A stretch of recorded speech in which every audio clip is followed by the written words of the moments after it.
Salam sejahtera semua, nama saya Rahya Rosmin, nomor metrik 0407 31120564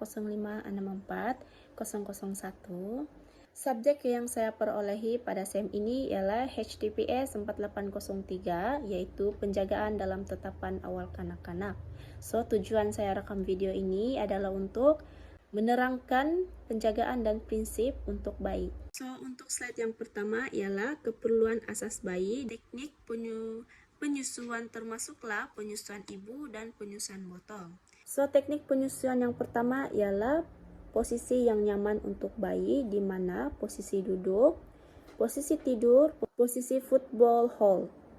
Bukan itu sahaja, bantal juga penting untuk bayi, di mana dia dapat menyokong lengan atau punggung agar bayi tidak merasa penat. Teknik yang seterusnya ialah perlekatan yang betul. Pastikan bayi melekap dengan baik pada payudara dengan mulutnya meliputi sebahagian besar areola, yaitu bahagian gelap di sekitar puting. Seterusnya ialah irama penyusuan yang teratur. Biarkan bayi menyusu dengan tenang dan beri masa untuk berehat seketika agar bayi dapat bersendawa.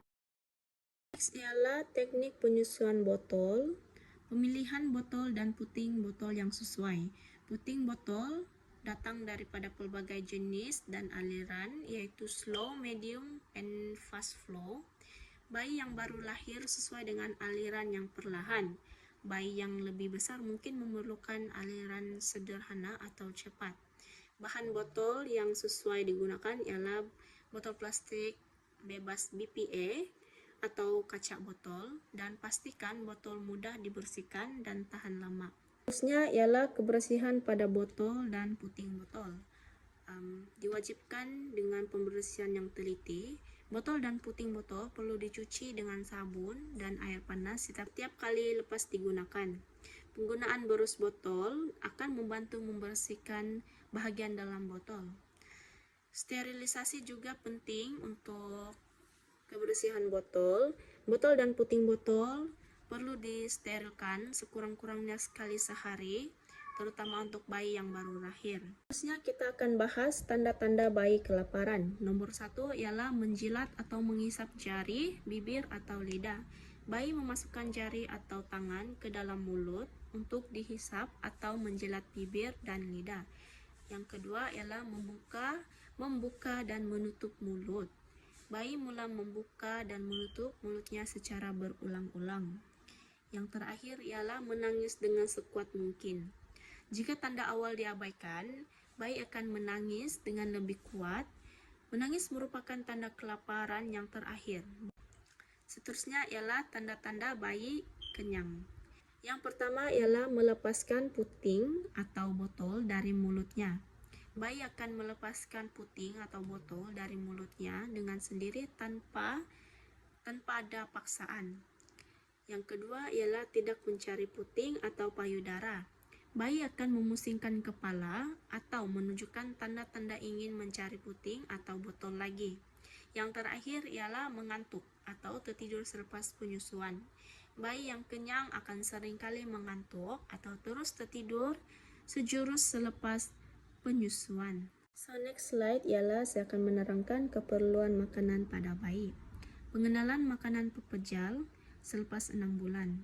Memulakan dengan makanan yang lembut, yaitu selepas 6 bulan, bayi boleh diperkenalkan kepada makanan pepejal seperti puri, buah-buahan, atau sayur-sayuran. Kedua ialah memastikan keseimbangan nutrien dan perbanyakan buah-buahan dan sayur-sayuran, agar ini membantu membekalkan vitamin dan mineral yang penting untuk bayi. Seterusnya ialah saya akan membahaskan keselamatan pada bayi. Nomor 1 ialah keselamatan di bilik mandi. Pastikan suhu air yang sesuai. Periksa suhu air mandi supaya suam dan tidak terlalu panas untuk mengelakkan risiko terbakar atau melecur pada bayi. Selain itu, sentiasa awasi bayi. Jangan tinggalkan bayi bersendirian di dalam tub mandi walaupun untuk masa yang singkat. Yang kedua ialah keselamatan di dalam rumah. Pintu keselamatan, pasang pintu keselamatan di tangga atau kawasan yang boleh menyebabkan atau membahayakan bayi apabila mereka mula merangkak. Seterusnya ialah saya akan bahas keperluan asas bayi sewaktu tidur. Nomor 1, corak tidur bayi yaitu 3 hingga 6 bulan. Jumlah tidur bayi dalam lingkungan umur ini memerlukan 12 hingga 16 jam tidur sehari. Bayi tidur lebih lama pada waktu malam.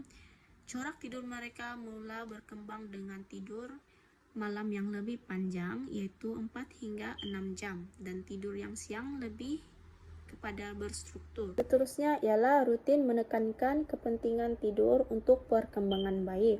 Nomor 1 ialah pertumbuhan fisikal. Tubuh bayi menghasilkan hormon pertumbuhan yang penting untuk perkembangan fisikal.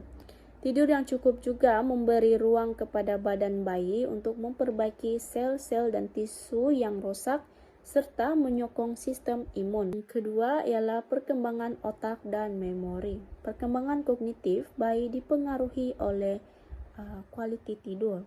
Semasa tidur, otak mereka memproses maklumat yang mereka pelajari sepanjang hari dan mengukuh memori mereka. Untuk slide yang terakhir, saya akan membahaskan tentang aktiviti yang bersesuaian dengan umur bayi.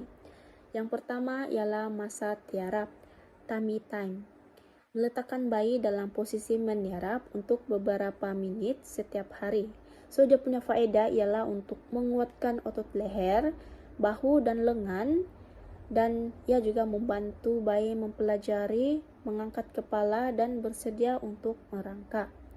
Yang seterusnya ialah bermain dengan mainan berstruktur atau berbunyi. Ibu bapa boleh gunakan alat permainan yang lembut, berbunyi atau berwarna-warni untuk menarik perhatian bayi. So, dia punya faedah ialah untuk mengasahkan kemahiran motor halus, membantu koordinasi tangan dan mata, serta merangsang deria penglihatan, sentuhan dan pendengaran.